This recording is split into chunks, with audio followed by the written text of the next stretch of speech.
গল্পের বাক্স বাই রোমানা নুপুর চ্যানেলে আমি রোমানা নুপুর আপনাদের জন্য নিয়ে এসেছি সুনীল গঙ্গোপাধ্যায়ের লেখা একটি উপন্যাস এলোকেশী আশ্রম।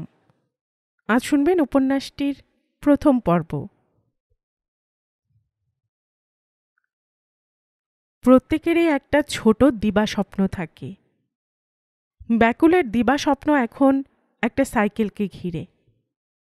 ইটের পাজার পাশে একটা বাঁশের খুঁটিতে ঠেসান দিয়ে দাঁড়িয়ে আছে সাইকেলটা, যেন একটা রাজপুত্তুর। ঝকঝক করছে গায়ের নীল রং।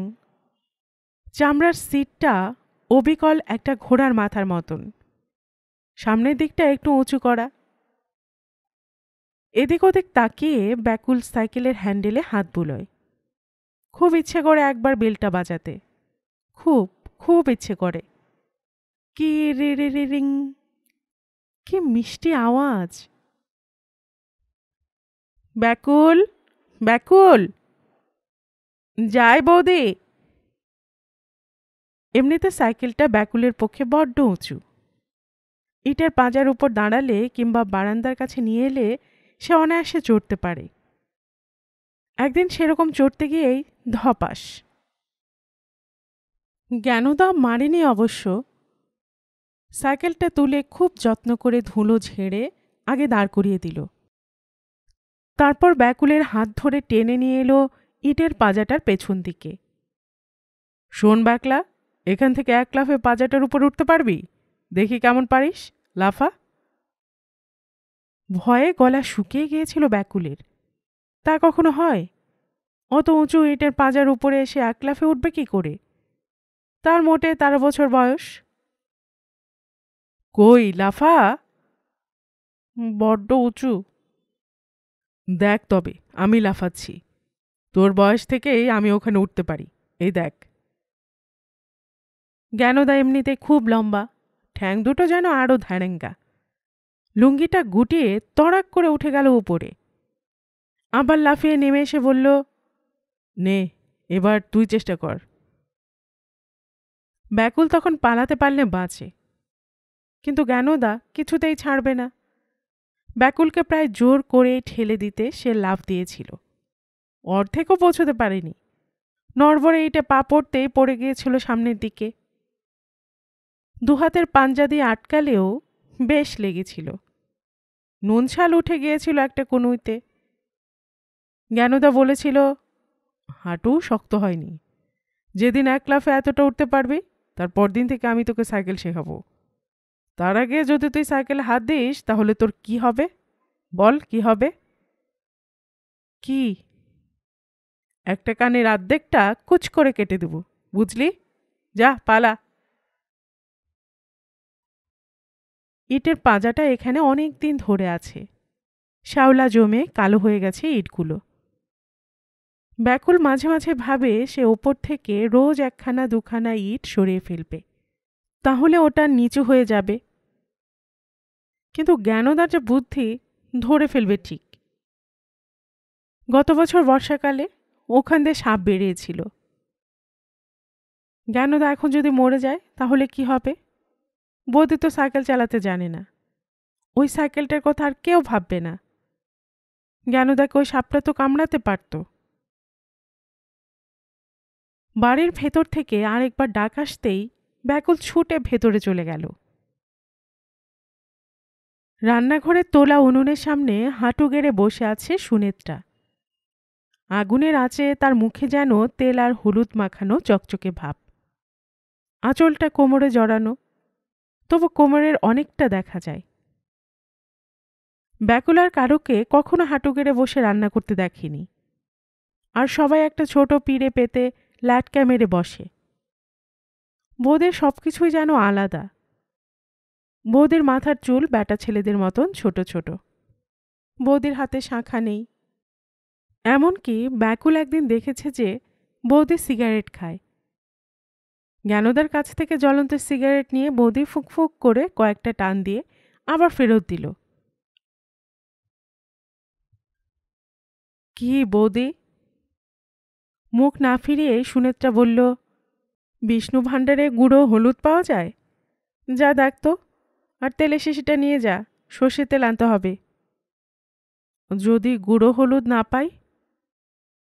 উনুন থেকে সেদ্ধ ডিম সমেত ডেকচিটা নামিয়ে সুনেত্রা ব্যাকুলের দিকে তাকালো। তাকে চোখ ফিরিয়ে নিতে হয়। খালি গা, ব্যাকুলের পরনে শুধু একটা খাকি হাফ প্যান্ট। বছর 2 আগে কোনো এক তীর্থযাত্রী এই প্যান্টটা কিনে দিয়েছিল ওকে। সেটা বেশ ছোট হয়ে গেছে তো বটেই, এদিক ওদিক ছেঁড়া ফাটা। গত শনিবারই সুনেত্রা এটা সেলাই করে দিয়েছিল, কিন্তু একদিক সামলালে অন্য দিকে যায়। ব্যাকুলের অজান্তেই তার নুঙ্কু বেরিয়ে পড়ে।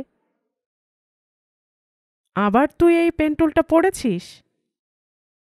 সকালে যে একটা ভিজে গেল, বৃষ্টি পড়ছিল।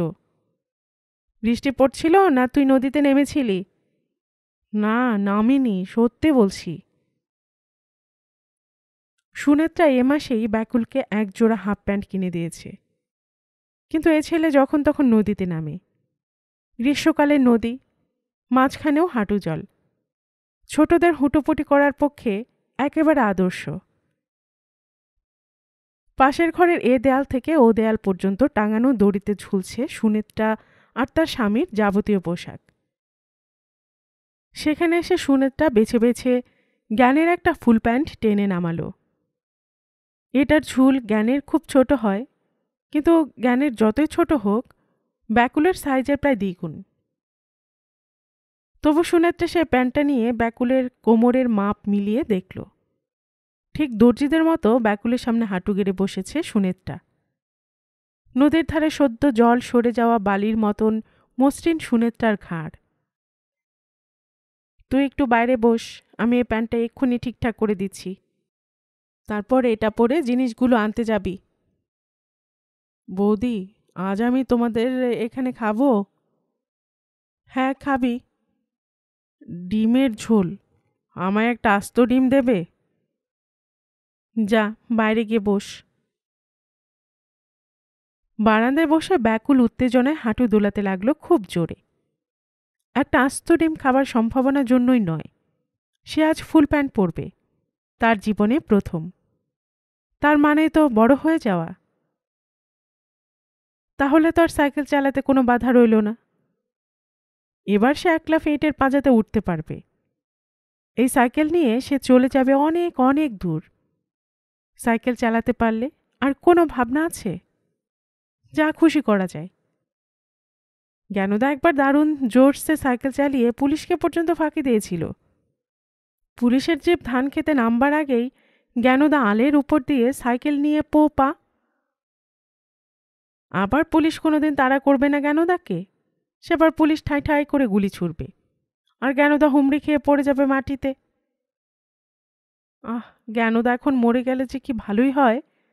জ্ঞানদার সব কটা ফুল প্যান্ট তখন বৌদি নিশ্চয়ই ব্যাকুলকেই দিয়ে দেবে। আর এই সাইকেলটা, বৌদিকে খুব ভালোবাসে ব্যাকুল। জ্ঞানদা মরে গেলে বৌদি যখন যা আনতে হুকুম করবে সে তক্ষুনি এনে দেবে। হোমা, তাই বা কি করে হবে? তখন তো আর ব্যাকুল এখানে থাকবে না। সাইকেলটা একবার পেলেই সে এখান থেকে একেবারে হারিয়ে যাবে। অজয় নদের পাড় দিয়ে পিচ বাঁধানো পাকা রাস্তাটা হঠাৎ বেঁকে গেছে ডান দিকে। এদিকে রাস্তায় শুধু গরুর গাড়ি চলে, তাও শীতকালে। একটু বর্ষা হলেই এ রাস্তায় এক হাঁটু কাদা। তবু এই পথ দিয়েই পায়ে হেঁটে আসে অনেক লোক। সারা বছরে কিছু কিছু আসে, তবে বেশি পৌষ সংক্রান্তির মেলায়। তখন একেবারে এ জায়গা জমজমাট। সতীদেহের একটা অঙ্গ পড়েছিল এখানে, 52 পিঠের এক পিঠ। বীরভূমে সারা শীতকাল জুড়েই এখানে ওখানে মেলা বসে। যারা কেদুলি কিংবা নলহাটি কিংবা অট্টহাসের মেলায় যায়, তারা এই কপালীতলাতেও আসে। সতীর থান, তার পাশে শিব মন্দির, এই দুটিই প্রধান। তাছাড়া আরও 2-1টি মন্দিরও আছে, সবই জাগ্রত। ইদানিং কপালীতলার সতীর থানের চেয়ে এলোকেশের মন্দিরের নামই বেশি শোনা যাচ্ছে। স্বয়ং এসডিও সাহেব 2বার এসেছেন ওই এলোকেশের মন্দিরে। দেখতে দেখতে 2-3 বছরে মন্দির আর আশ্রম কত বড় হয়ে গেল। অজয় নদের ধারেই এসব মন্দির এবং ইতস্তত ছড়ানো কিছু ঘরবাড়ি।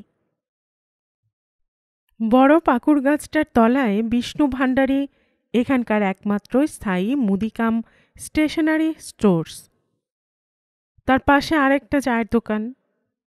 মেলার সময় অবশ্য আরও অনেক দোকানপাট জমে। খিরে ব্যাকলা, কি চাই? ব্যাকুলের ধারণা পৃথিবীর সব লোক তো বটেই, এমনকি পাকুড় গাছটা পর্যন্ত ঝুঁকে তাকে দেখছে। কালো কুকুরটা ঘুমন্ত চোখ মেলে তাকিয়ে অবাক হয়ে গেল। ব্যাকুল এখন অন্যরকম। সে ফুল প্যান্ট পরেছে। সে আজ অন্যদিনের চেয়েও লম্বা। সে পুরোপুরি মানুষ। বিষ্ণু ভাণ্ডারের বর্তমান অধিপতি বয়সে প্রায় ব্যাকুলেরই সমান। বছর খানেকের বড় হবে হয়তো। তার বাবা হাবু হালদার হঠাৎ মারা যাবার পর বীরু হালদার এখন বেশ দক্ষতার সঙ্গে সব বিষয় সম্পত্তি চালাচ্ছে। তার এক দুঃসম্পর্কের কাকা সব জিনিসপত্র ওজন করে দেয় বটে, কিন্তু ক্যাশ বাক্স বীরুর হাতে। বীরু ব্যাকুলের রূপ পরিবর্তনে কোনো পাত্তাই দিল না। পয়সা এনেছিস? জ্ঞানদার নামে লিখে রাখো, বৌদি বলেছে। বীরু মুখখানা গোজ করে রাখে।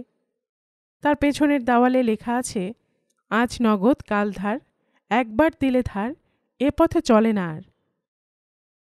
তবু কয়েকজনের নামে তার খেরো খাতায় আলাদা আলাদা পাতা আছে। বীরুর পরনে তাঁতের ধুতি আর বেশ মোটা একগাছা পৈতে। পদবী হালদার হলেও হারাধন হালদারের ব্রাহ্মণত্ব সম্পর্কে অনেকেরই সন্দেহ ছিল। একটা সংস্কৃত কথা কেউ কোনোদিন তার মুখে শোনেনি, পুজো আচ্চাও করেনি। তবু গত বছর মৃত্যুর মাত্র মাস দুয়েক আগেই সে ছেলের ধুমধাম করে উপনয়ন দিয়ে গেছে। গুঁড়ো হলদে নেই, সর্ষের তেলও তো নেই না কাকা। নুন আছে, নিয়ে যা। আর কি বললি? ওই তো সর্ষের তেল রয়েছে। ওটা অর্ডারই, মন্দিরে যাবে। গুঁড়ো হলুদ নেই, গোটা হলুদ নিবি তো বল। বৌদির ওখানে তো শিলনোড়াই নেই, কিসে বাটবে? সে আমি কি জানি। জলদি কর, আমার অত কথা বলার সময় নেই। ভারী তো খদ্দের। ঠিক আছে, বৌদিকে বলবো কেন তাকে পাঠাতে। ব্যাকুল আশা করেছিল তার ফুল প্যান্ট পরা ব্যক্তিত্বে বীরু হালদার কাবু হয়ে যাবে। তা তো হলোই না। জ্ঞানদার নাম শুনেও সে বলল, এখানে পাঠিয়ে কি হবে? ওসব শখের জিনিসের জন্য তোর জ্ঞানদাকে বলিস বোলপুরের বাজারে যেতে। জ্ঞানদা বাড়িতে নেই। সাইকেল নিয়ে যখন বেরোয়নি তাহলে নিশ্চয়ই আশ্রমে আছে। এলোকোষে আশ্রমের আরেক নাম মাধব বাবাজির আশ্রম। পুরনো লোকেরা শুধু আশ্রমই বলে। তার সংলগ্ন মন্দিরটি নতুন তৈরি হয়েছে। ব্যাকুল আশ্রমে ঢুকলো পেছন দিক দিয়ে। এখানে বেগুন, ঝিঙে, ঢ্যাঁড়স, কাঁচা লঙ্কার বাগান।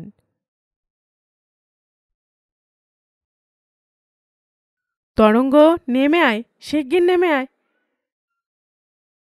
আশ্রম বাড়ির দোতলার ছাদের কার্নিশে দাঁড়িয়ে আছে একটি ছাগল। মাঝবয়সী অতি দুরন্ত এই ছাগলটির নাম তরঙ্গ। বেড়ালের মতো ছাদের কার্নিশ দিয়ে ঘোরাফেরা না করলে তার আনন্দ হয় না। একবার সে ওখান থেকে পড়ে গিয়েও বেঁচে যায় দৈবক্রমে। এসব ঘটনা আশ্রমের নাম ছড়ায়। ছাগলটাকে ওরকম কার্নিশে ঘোরাফেরা করতে দেখে প্রথম প্রথম সবাই ভয় পেয়েছিল। রান্নার ঠাকুর রসিক দাস ছাদে উঠে হাত বাড়িয়ে যতবার ওকে ধরতে যায় ততবারই তরঙ্গ ছোট ছোট শিং উঁচিয়ে ওকে ঢুসুতে আসে। তারপর একবার পা পিছলে পড়ে গেল নিচে। মুংলি গরুটা ঠিক তখনই সেখান দিয়ে যাচ্ছিল। তরঙ্গ পড়ল তার পিঠে। কারোর কোনো ক্ষতি হলো না। এই সত্য ঘটনা প্রচারিত হলে তোর লোকের মনে এরকম বিশ্বাস হবেই যে এ আশ্রমে অলৌকিক অনেক কিছু আছে। তরঙ্গ আর মুংলি দুজনেই দয়ার খুব বাধ্য। দয়ার হুকুমে নাকি মুংলি সেই সময় পিঠ পেতে দিয়ে তরঙ্গকে বাঁচিয়েছিল। রসিক দাস বকুনিও খেয়েছিল দয়ার কাছে। কেন সে তরঙ্গকে ধরতে গিয়েছিল? কোনো দরকার নেই, তরঙ্গ কখনো পড়বে না। সত্যিই তাই। বাইরের অনেক লোক এসে দেখে যে আশ্রমের দোতলার কার্নিশে একটা গোট্টাকাট্টা ছাগল দিব্যি হেঁটে বেড়াচ্ছে। আবার সে নিজে একসময় লাফিয়ে ছাদের পাঁচিলে ওঠে, তারপর সিঁড়ি দিয়ে নিচে নেমে আসে। মুংলি বা মঙ্গলা গরুটার ব্যবহারও কম বিচিত্র নয়। সন্ধ্যাবেলা আরতির সময় সে মন্দিরের সামনে রোজ নিয়মিত এসে দাঁড়িয়ে থাকবে। যদি তাকে বেঁধে রাখা হয় তাহলে সে ছটফট করে ছিঁড়ে ফেলতে চাইবে দড়ি। ওই জন্য ওই সময় তাকে বাধা হয় না। আরতির সময় অন্যান্য ভক্তদের পাশে এসে দাঁড়িয়ে থাকে মঙ্গলা। তারপর ঘণ্টা বাজানো শেষ হলে সে কলা ও বাতাসার প্রসাদ পায়। খুব তৃপ্তির সঙ্গে খেয়ে সে নিজেই আবার ফিরে যায় গোয়াল ঘরে। কোনোদিন ভক্তদের ভিড় বেশি হলে দয়া তাকে বলে, মুংলি, এপাশে সরে সরে আয়, লোকের মাঝখানে দাঁড়াসনি। অমনি খুব বাধ্যের মতন মুংলি পাশে চলে আসে। লোকে বলে, দয়া বাকসিদ্ধা, পশু পাখিদের ভাষা বোঝে, তারাও বোঝে ওর ভাষা। এলোকেশী মন্দিরে স্থাপিত আছে একটি ছোট কালী মূর্তি। মাধব দাস এই মূর্তি প্রতিষ্ঠা করেছিলেন। এখন তার পূজারিনী দয়ার নামও সবার মুখে এলোকেশী মা। জন্ম থেকে নাকি কোনোদিনই চুল বাঁধেনি দয়া। তার এক ঢাল চুল সবসময় মেলা থাকে পিঠের উপর, অথচ জটাও পড়েনি। দয়া আবার ডাকল, তরঙ্গ, নেমে আয়। এ আশ্রমের মানুষদের মতন পোষা জন্তু জানোয়াররাও দুবেলা মায়ের প্রসাদ পায়। তরঙ্গ নামের ছাগলটি নিজের চেষ্টায় ঘাস, বিচালি বা গাছের পাতাটাতা যা খায় তো খাই। এছাড়া দুপুরে কলা দিয়ে মাখা আতপ চালের প্রসাদও তাকে খেতে হবে। সে বেশ পছন্দও করে, সেজন্য দয়া ডাকছে ওকে। মায়ের ডাকে সাড়া না দেওয়া দুষ্ট ছেলের মতন তরঙ্গ কিছুক্ষণ না শোনার ভান করে থাকে। দেয়ালের গায়ে গলা ঘষছে। ব্যাকুল দয়াদিদের পাশে দাঁড়িয়ে দেখে আজ ধারে কাছে মুংলি নেই। আজ তরঙ্গ হঠাৎ যদি পড়ে যায়। কিন্তু সেরকম কিছু হয় না। একটু পরেই তরঙ্গ কার্নিশ ছেড়ে ছাদে উঠে যায়। এবার দয়া পাশ ফিরে ব্যাকুলকে দেখে। একি রে ব্যাকলা, তুই যে লম্বা পেন্টুল পরেছিস, পেলি কোথায়? নতুন বৌদি দিয়েছে। দয়া যে তার বিশেষত্বটা লক্ষ্য করেছে, এতে ব্যাকুল খুব কৃতজ্ঞ বোধ করে। দয়াদিদির সব দিকে নজর। ব্যাকুলে যখন খিদে পায় তাও দয়াদিদি মুখের দিকে এক পলক তাকিয়ে বুঝতে পারে। দয়াদিদির সবই ভালো। নতুন বৌদির চেয়েও দয়াদিদিকে অনেক বেশি ভালোবাসে ব্যাকুল। শুধু দয়াদিদি যখন নাচতে নাচতে ঠাকুরের সামনে অজ্ঞান হয়ে পড়ে যায়, তখনই দয়াদিদিকে তার খুব ভয় করে। সেই সময় দয়াদিদির মুখখানা অন্যরকম হয়ে যায়, কষ দিয়ে ফেনা বেরোয়। মনে হয় দয়াদিদি যেন শাকচুন্নি হয়ে গেছে। মানিয়েছে বেশ। একবার একটা পাগলা এসেছিল, ওরকম ঢলঢলে পেন্টুল পরা, তার মতন দেখাচ্ছে। প্রসাদ নিয়েছিস? তাই তো এলুম। ও বাড়িতে প্রসাদ নিয়ে আয়। হাতে ওই বোতলটা কিসের? সর্ষের তেল আনতে বলেছিল নতুন বৌদি, আর গুঁড়ো হলুদ। বিরুদা দিল না। দয়া একটুক্ষণ চুপ করে চিন্তা করল, তারপর একটা দীর্ঘশ্বাস ফেলে বলল, আয় আমার সঙ্গে। রান্নাঘরটাও ছোট ছিল, এখন বড় করা হয়েছে। পাকা দেওয়াল। প্রত্যেকদিন দুপুরে অন্তত 15-20 জনের রান্না হয়। এখানে হোটেল নেই। সতের থানে যারা পুজো দিতে আসে তারা অনেকেই এলোকেশীর মন্দিরে দুপুরে ডাল ভাত খেতে আসে, এজন্য পয়সা দিতে হয় না। তবু প্রত্যেকেই মন্দিরে কিছু প্রণামী দিয়ে যায়। রান্নাঘরের দরজার কাছে দাঁড়িয়ে দয়া রসিক ঠাকুরকে নির্দেশ দিল, ব্যাকলার শিশিটায় তেল ভরে দাও, আর শালপাতায় করে খানিকটা বাটা হলুদ। দয়া দিদি, আজ আমি দুপুরে ও বাড়িতে খাবো। কেন রে? নতুন বৌদি আমায় নেমন্তন্ন করেছে, আমার জন্য ডিম রান্না করছে। এখানকার নিরামিষই বুঝি তোর মুখে রোচে না, লাট সাহেব? রসিক ঠাকুর বলল, ছোড়াটাকে বড্ড আশকারা দিচ্ছ তোমরা দিদি। কোনো কাজকর্ম করে না, দিনরাত আঁখ খুঁটেপনা করে বেড়াচ্ছে। ব্যাকুল মনে মনে বলল, এই রসকে ঠাকুরটা মরে যায় না কেন? নদীর ধারে একটা লোক কলেরায় মরল, ঠিক সেরকম যদি এই ঠাকুরটা কম দিলে কেন? দয়া দিদি বলেছে শিশিটা ভরে দিতে। রসিক ঠাকুর সারা শরীর দুলিয়ে বলল, আহ মলো। তারপর সে ডান হাতের এক আঙুল দিয়ে মুছল এক কপাল খাম। আশ্রমের গেটের সামনে একটা বেঞ্চের উপর বসে জ্ঞান খুব মনোযোগ দিয়ে একজন মাঝবয়সী লোকের সঙ্গে কথা বলে চলেছে। দয়া গিয়ে সেখানে দাঁড়াতে বোঝা গেল জ্ঞান আর দয়া যমজ ভাই বোন। মুখের মিল হুবহু। মাত্র 10 মিনিট আগে জন্মেছিল বলে জ্ঞানকে দাদা বলে দয়া। জ্ঞান চোখ তুলে বোনকে বলল, তারক কাকা বলছেন এই আশ্রমের পুরো বাউন্ডারিটা উনি পাঁচিল দিয়ে ঘিরে দেবেন। মাঝবয়সী লোকটি বলল, সেটাই ভালো হবে না মা? এসডিও সাহেব যখন ভরসা দিয়েছেন, শুভস্য শীঘ্রম। দয়া কোনো কথা বলল না। সে একদৃষ্টে তাকিয়ে রইল জ্ঞানের মুখের দিকে। তার চোখ দিয়ে ঝরে পড়ছে স্বনির্বন্ধ মিনতি। ব্যাকুল এসে দেখল উনুন নিভিয়ে পাশের ঘরের মেঝেতে মাদুর পেতে শুয়ে আছে নতুন বৌদি। এত দেরি করলি? পাওয়া যায় না সব জিনিসপত্র, কত কষ্ট করে। ব্যাকুল, একটা লাঠি নিয়ে আসতে পারিস? কেন বৌদি, সাপ? কি জানি, রান্নাঘরে কি যেন একটা ধপাস ধপাস শব্দ করছে, আমি ভয়ে পালিয়ে এলুম। সুনেত্রা থেকে ব্যাকুলের সাহস বেশি। সাপ সে কত দেখেছে। এটা তো সাপেরই দেশ, মানুষের চেয়ে সাপই বেশি হবে বোধ হয়। তবে চেনাশুনোদের মধ্যে একমাত্র ব্যাকুলের মা ছাড়া আর কেউ সাপের কামড়ে মরেনি। একবার দয়ার পা পেঁচিয়ে ধরেছিল একটা জাঁত গোখরো সাপ।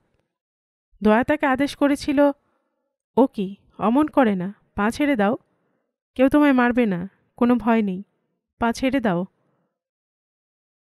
সাপটা নিশ্চয় দয়ার কাছে দয়া চাইতে এসেছিল, ভয় পেয়েছিল কোনো কারণে।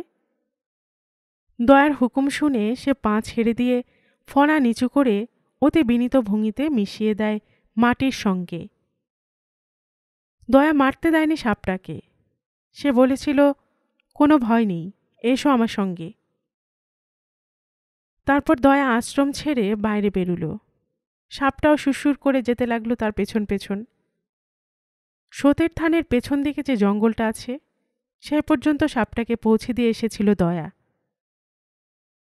ব্যাকুল অবশ্য এসব নিজের চোখে দেখেনি, দেখবে কি করে, সে তো তখন ঘুমিয়ে। পরদিন সকালে অনেকের কাছে গল্প শুনেছে। রান্নাঘরের দরজা দিয়ে উঁকি মেরে ব্যাকুলও শুনতে পেল একটা ফটাস ফটাস শব্দ। এটুকু বয়সের অভিজ্ঞতাতে সে জানে যে সাপ ওরকম শব্দ করবে না।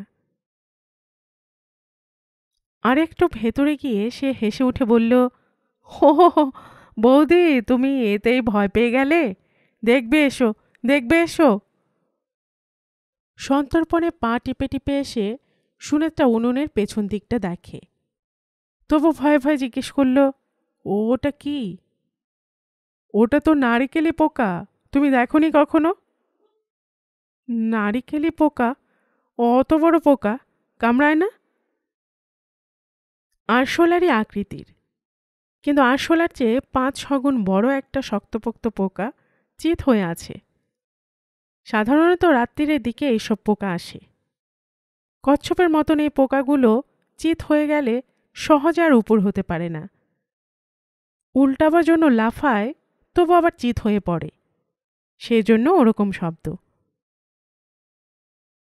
দেখিস ব্যাকুল, বেশি কাছে যাসনি।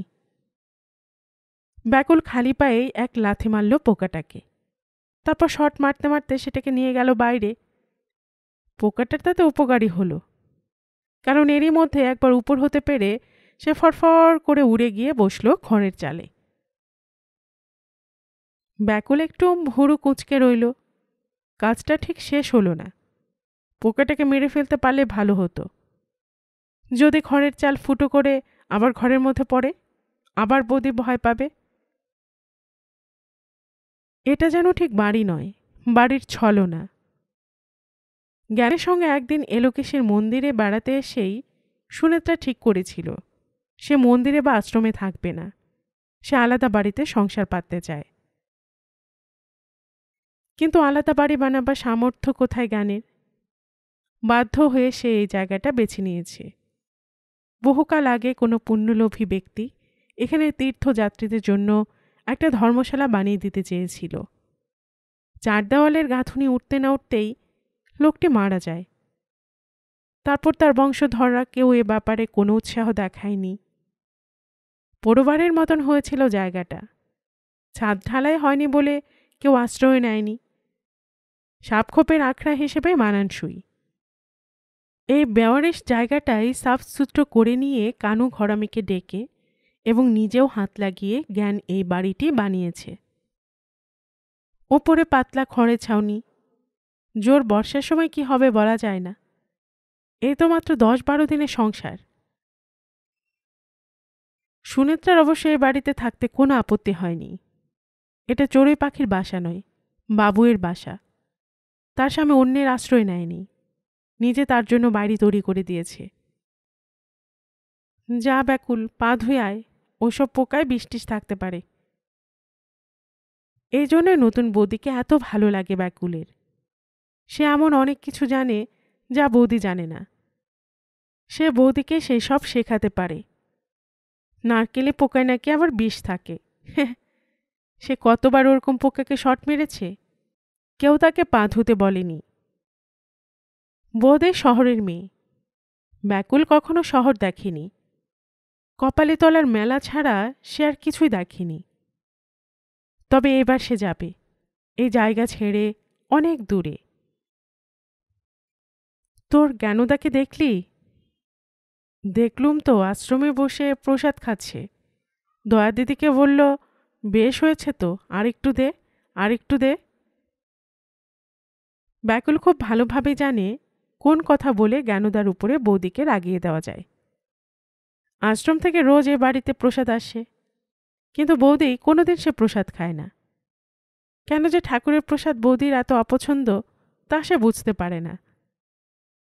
অবশ্য জ্ঞানদা এখানে বৌদিকে নিয়ে আলাদা সংসার পাতার পর দয়া দিদি বলেছিল, এ বাড়িতে আলাদা রান্না বান্নার ব্যবস্থা করা দরকার নেই। আশ্রম থেকে ভাতটাত আসবে। আশ্রমে তো অনেকের জন্যই রান্না হয়। 2-3 দিন মোটে সেরকম এসেছিল, তারপর নতুন বৌদি বারণ করে দিয়েছে। জানো বৌদি, বিরুটা এমন পাজি, সর্ষে তেল থাকতেও দিল না, আর বলল গুঁড়ো হলুদ নেই, গোটা হলুদ নিয়ে যা।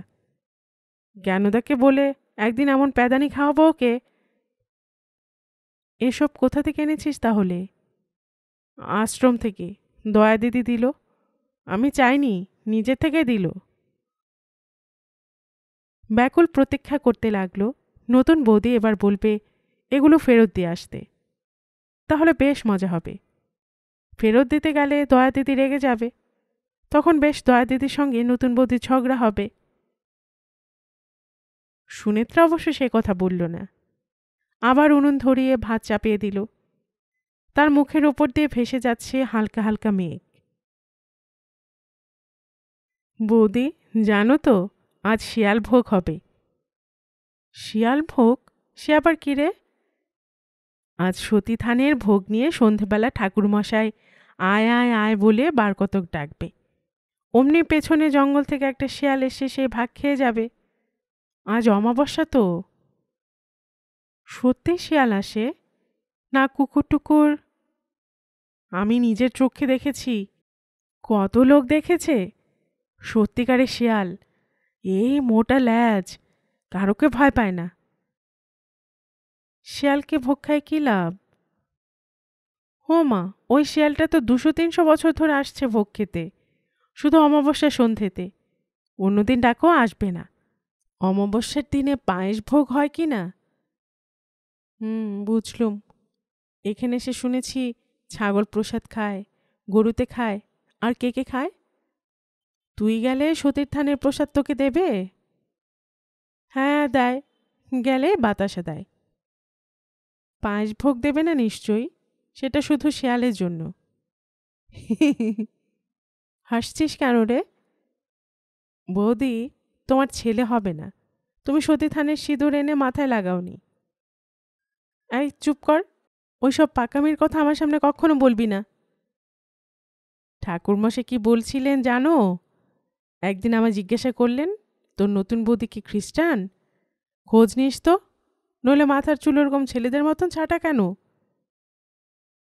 তোর ঠাকুরমশাই ইন্দিরা গান্ধীর ছবি দেখেননি? তার চুলও তো এরকম ছোট ছোট, তা বলে কি ইন্দিরা গান্ধীও খ্রিস্টান? এই সময় জ্ঞান ফিরে এসে বাইরের দিকে দরজা দিয়ে রান্নাঘরে উকি মেরে জিজ্ঞেস করল, এই বাদরটার সঙ্গে কি হচ্ছে? এ যা যা বলে বিশ্বাস করো না কিন্তু, মিথ্যের জাহাজ একটি। ব্যাকুল গা মুচড়ে উঠে পড়ল। জ্ঞানদার সামনাসামনি থাকতে এমনিতে সে ভয় পায়। তাছাড়া একদিন জ্ঞানদা বলেছিল, তুই এত বড়দের মধ্যে থাকিস কেন রে?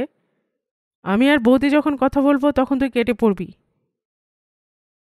জ্ঞান বলল, আয় ব্যাকলা, ও ঘর থেকে আমার সিগারেটের প্যাকেটটা এনে দে। সিগারেট এনে দিতে জ্ঞান দেশলাই না জেলে উনুনের কাছে মুখ নিয়ে ধরালো। ব্যাকুল বাইরে চলে গিয়ে দরজার ঠিক পাশটায় দাঁড়ালো, দেয়ালে কান দিয়ে। এখান থেকে জ্ঞানদা বৌদির সব কথা শোনা যাবে। বৌদি আজও সিগারেট টানে কিনা তাও দেখতে হবে।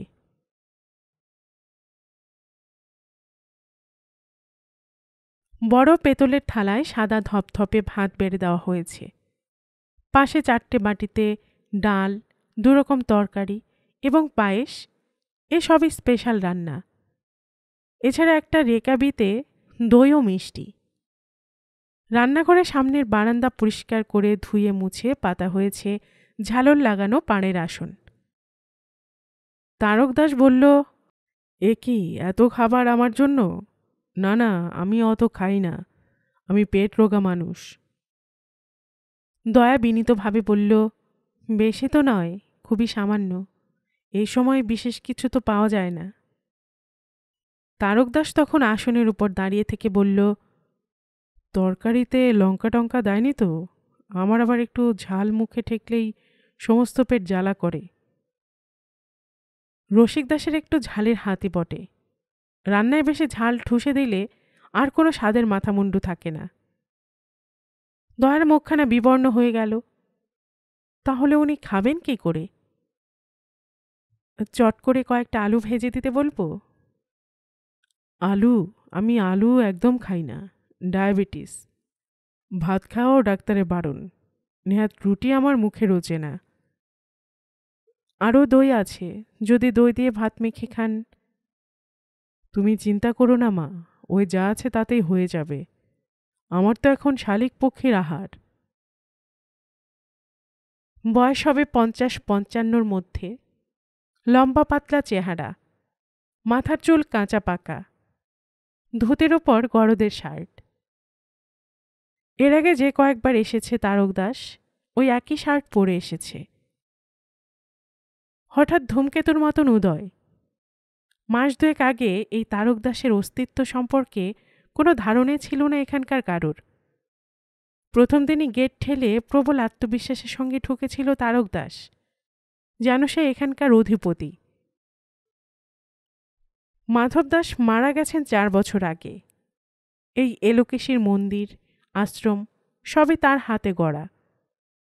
প্রথমে একখণ্ড ছোট জমির উপর খড়ের চালার মন্দির, সে প্রায় বছর 40 আগের কথা। এখানকার পুরনো লোকদের এখনো মনে আছে, মাধব দাস ছিলেন ভালো মানুষ ও বুদ্ধিমান।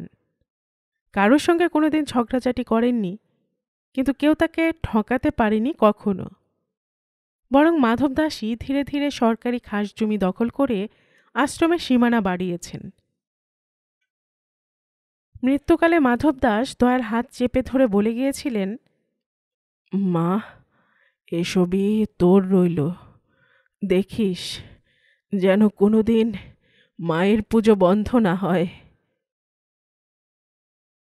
সেই থেকে দয়াই এই মন্দিরের প্রাণ। মাঝে মাঝে তার ভাব সমাধি হয় বটে, কিন্তু আশ্রমের যাবতীয় ব্যবস্থাপনা এবং বিষয় সম্পত্তি দেখাশোনার ব্যাপারেও তার বেশ দক্ষতা আছে। সব দিকেই তার তীক্ষ্ণ সজাগ দৃষ্টি। আস্তে আস্তে এখন মাধব দাসের আশ্রমের নাম বদলে হয়ে গেছে এলোকেশীর আশ্রম। দয়ার নাম এলোকেশী মা। জ্ঞানের গায়ের রং মাঝে মাঝে হলেও দয়ার রং কুচকুচে কালো, যেন কোষ্ঠী পাথরে গড়া শরীর। চোখ দুটি একেবারে যেন অন্তর্ভেদী। আশ্রম আর মন্দির নিয়ে দয়ার ছোট ছোট জগৎটি বেশ পরিপূর্ণ শান্তি শৃঙ্খলার মধ্যে চলছিল। অকস্মাৎ তারকদাসের আবির্ভাবে সবকিছু যেন উল্টে পাল্টে যাবার উপক্রম। কেউ চেনে না, তবু তারকদাস এসে বলল সে মাধব দাসের আপন সহোদর ভাই। দাদার এই আশ্রমে সে ছেলেবেলায় বহুবার এসেছে। তারপর বিয়ে থা করে সংসার ধর্মে জড়িয়ে পড়ায় আর এদিকে আসা হয়নি। দুর্গাপুরে তার একটি গম ভাঙার দোকান আছে। সম্প্রতি স্ত্রী বিয়োগের পর মনে বৈরাগ্য ভাব আসায় সে আবার দাদার আশ্রমে যাতায়াত শুরু করেছে।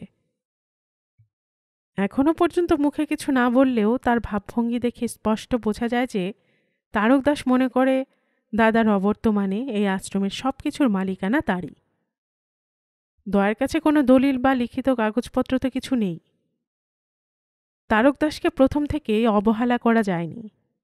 অন্তত ২০-২৫ বছর তাকে এ তল্লাটে কেউ না দেখলেও তার মুখের সঙ্গে স্বর্গত মাধব দাসের বেশ সাদৃশ্য আছে। এমনকি দয়াকে দেখেই সে প্রথমে সঠিক নাম ধরে ডেকেছিল। দয়ার মা বেঁচে আছে অবশ্য, কিন্তু সবাই বলে দয়ার মায়ের মাথাটা বাঁধাকপি দিয়ে তৈরি, অর্থাৎ পরতের পর পরত ছাড়িয়ে যাও, ভেতরে কিছু পাবে না। চোখের দৃষ্টি ভাষা ভাষা। তারকদাস দয়ার মাকে দেখে কেমন আছেন কাকিমা বলে প্রণাম করেছিল। ভাতে হাত দেবার আগে তারকদাস গেলাস থেকে একটু জল ঢেলে থালার চারপাশে ছেটাল। মধ্যম আঙুলের গাঁট দিয়ে সে জলের উপর লিখল ওং। মাধবদাসও ঠিক এই রকমই করতেন। তারপর ভাতের মাঝখানটা ভেঙে বাটির ডাল ঢেলে দিল তারকদাস। সবকটা আঙুল দিয়ে ভাত না মেখে শুধু ২ আঙুলে খানিকটা মুখে তুলে সে বলল, দাদার মৃত্যু সংবাদ আমি পেয়েছিলাম ঠিকই, কিন্তু সে সময় আমি নিজেও শয্যাশায়ী, তাই আসতে পারিনি। আমার ছেলেপুলেও নেই যে পাঠাবো।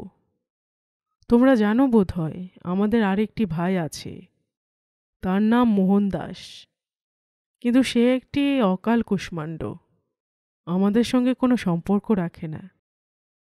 দাদা সংসার ত্যাগ করার পর আমি অনেক দিন আমার মা বাপকে দেখেছি। ও কোনোদিন কোনো দায়িত্ব নেয়নি। মাধব দাসের কোনো ভাইয়ের কথাই শোনেনি দয়া। মাধব দাসের পূর্ব পরিচয় নিয়ে কখনো আলোচনাই হয়নি। তারকদাস খেতে খেতে অনর্গল কথা বলে চলল।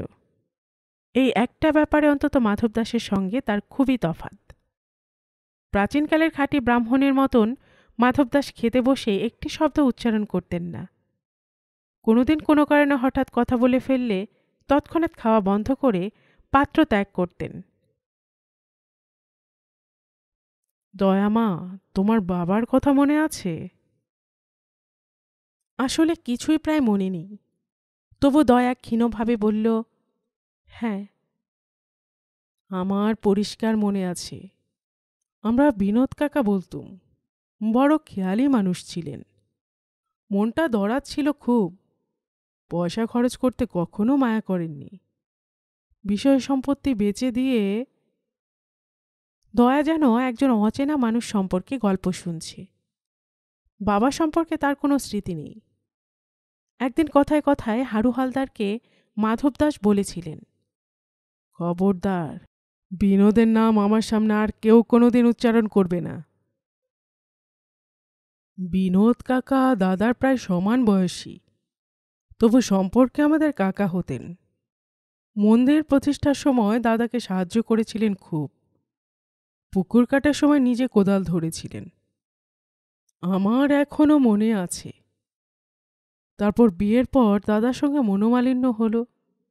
জানো বোধ হয় তোমার পিতা ঠাকুরের 2টি সংসার।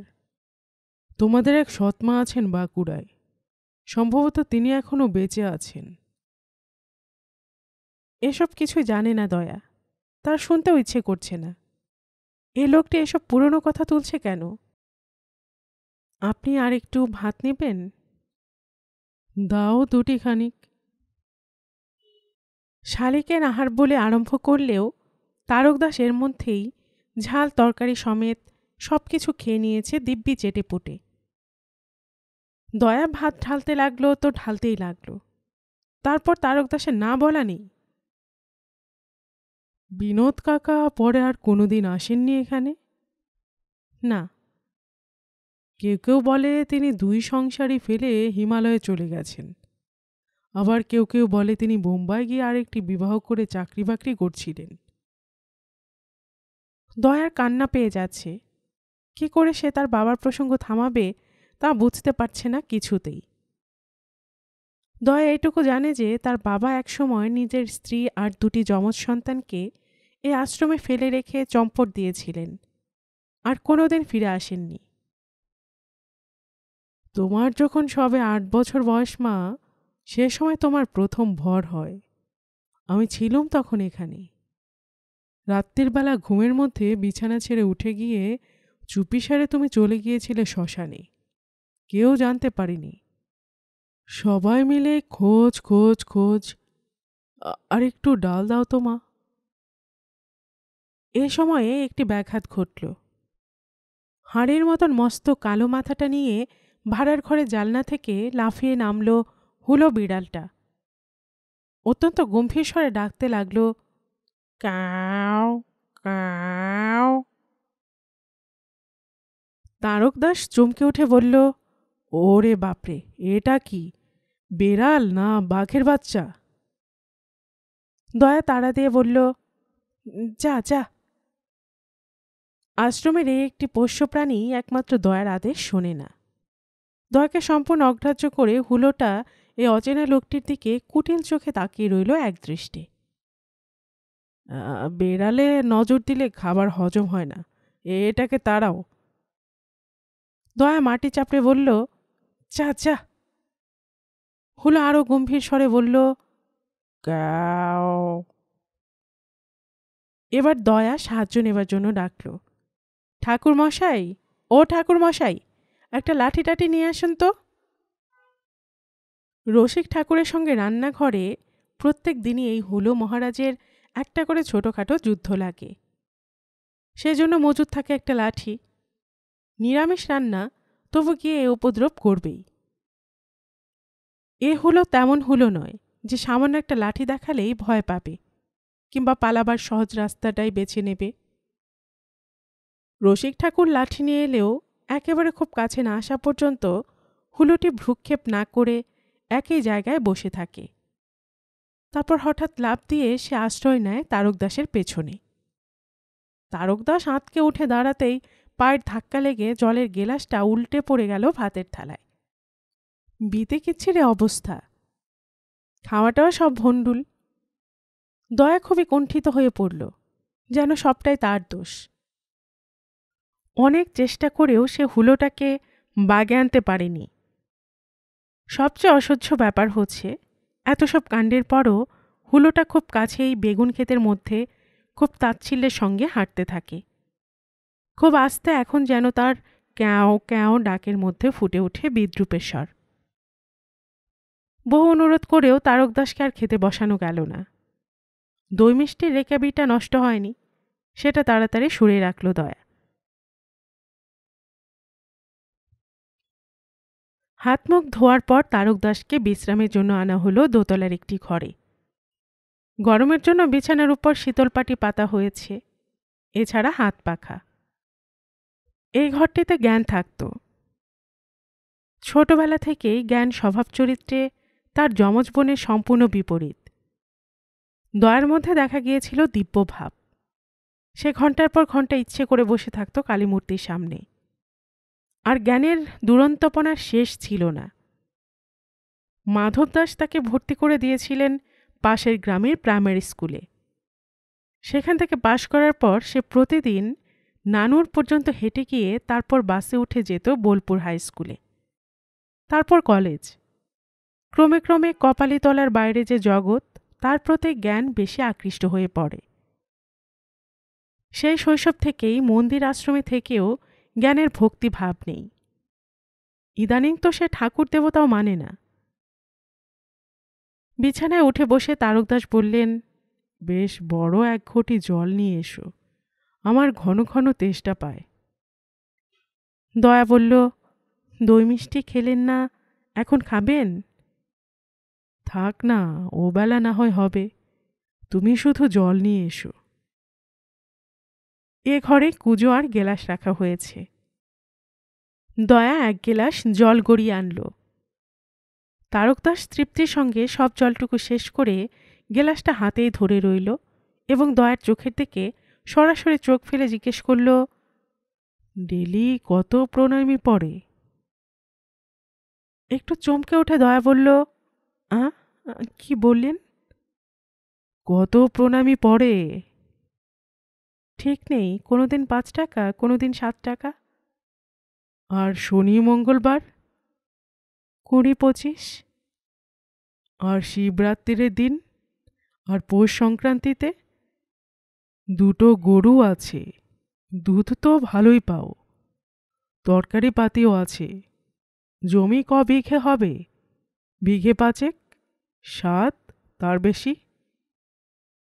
দয়ার বুক কাঁপতে থাকে। টাকা পয়সার হিসেব রাখে কে, তুমি না তোমার দাদা? দাদা কিছু দেখে না, আমি সব দেখি। বেশ, আর তোমার চিন্তা নেই মা, আমি এসে পড়ছি পাকাপাকি।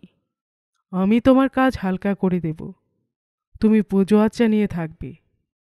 জানি তো ছোটবেলা থেকে তোমার ওই দিকেই শুধু মন।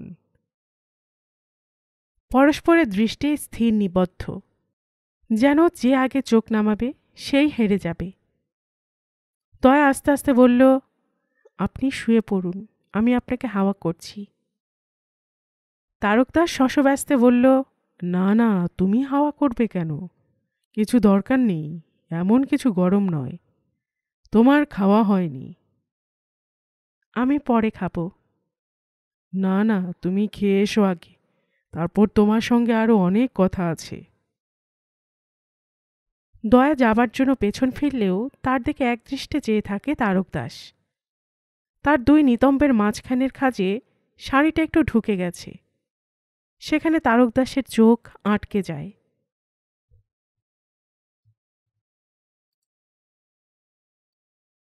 গল্পের বাক্স বাই রোমানানুপুর চ্যানেলে আমি রোমানানুপুর এতক্ষণ আপনাদের পড়ে শোনাচ্ছিলাম সুনীল গঙ্গোপাধ্যায়ের লেখে একটি উপন্যাস এলোকেশে আশ্রমের প্রথম পর্ব। এরপরে আসছে দ্বিতীয় পর্ব। আর এতক্ষণ গল্প পাঠে আমি আপনাদের সাথে ছিলাম রোমানানুপুর। আপনারা যারা গল্পের বাক্স বাই রোমানানুপুর চ্যানেলের গল্প নতুন শুনছেন, আপনাদের সুবিধার্থে একটি বিনীত অনুরোধ, যদি আপনারা আরও এমন উপন্যাস শুনতে চান তবে নিচে সাবস্ক্রাইব বাটনে একটি ক্লিক করে রাখুন ও একটি লাইক করে রাখুন। এতে এই চ্যানেলের ভিডিওগুলি খুঁজে পেতে আপনাদের সুবিধা হবে। আর পাশে থাকা বেল বাটনটি চেপে রাখুন, যাতে নতুন কোনো উপন্যাস বা পর্ব দেওয়ার সাথে সাথেই আপনাদের কাছে নোটিফিকেশন চলে যায়। সবসময় সবাই খুব ভালো থাকুন, সুস্থ থাকুন ও আনন্দে থাকুন, এই প্রার্থনা রইল।